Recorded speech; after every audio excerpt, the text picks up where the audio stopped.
साथियों, जहां तक डिफेंस इंडस्ट्रियल इकोसिस्टम का प्रश्न है, मैं कहना चाहूंगा किसी भी देश के डिफेंस इंडस्ट्रियल इकोसिस्टम को बनाने में जहां पर बड़ी इंडस्ट्री, एमएसएमई, स्टार्टअप और इनोवेटर्स का हाथ होता है, वहीं सरकार की तरफ से देश की रक्षा जरूरतों के अनुसार क्लियर पॉलिसी पुश का भी हाथ होता है।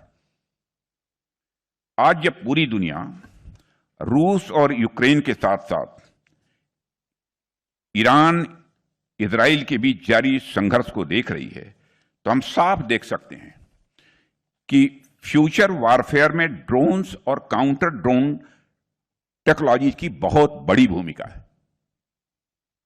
आज भारत में एक ऐसे ड्रोन मैन्युफैक्चरिंग इकोसिस्टम के निर्माण की जरूरत है जिसमें हम पूरी तरह से आत्मनिर्भर हों।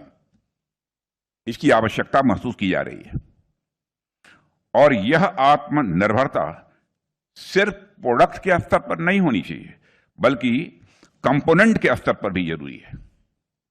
यानी ड्रोन के मॉल्ड से लेकर सॉफ्टवेयर, इंजन और बैटरी सभी भारत में ही बने। मैं जानता हूं कि यह काम कोई आसान नहीं है, क्योंकि अधिकांश देशों में जहां ड्रोन्स बनते हैं वहां कई क्रिटिकल कंपोनेंट्स एक देश, और मैं जानता हूं, आप भी जानते हैं कि विशेष रूप से चीन से इंपोर्ट किए जाते हैं। भारत की डिफेंस प्रिपेयर्डनेस और स्ट्रेटेजिक ऑटोनॉमी के लिए जरूरी है कि भारत ड्रोन मैन्युफैक्चरिंग में पूरी तरह से आत्मनिर्भर बने। कभी कभी लोग कहते हैं कि अब इतनी जल्दी कैसे बनेगा। मुझे तो साफ दिखाई दे रहा है कि आगामी कुछ वर्षों में इस मामले में भारत आत्मनिर्भर बनकर रहेगा। दुनिया की कोई ताकत हमको रोक नहीं सकती। और आप लोगों को देखने के बाद तो स्वाभाविक रूप से मेरी हौसला अफजाई भी हुई है। इस काम में देश को आप सभी की जरूरत है। सरकार की तरफ से आपको हर प्रकार का समर्थन जो चाहिए वह प्राप्त होगा।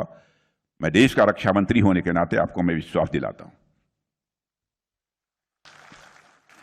हम सबको मिलकर मिशन मोड में काम करना होगा ताकि 2030 तक भारत इंडिजिनस ड्रोन मैन्युफैक्चरिंग का ग्लोबल हब बन जाए।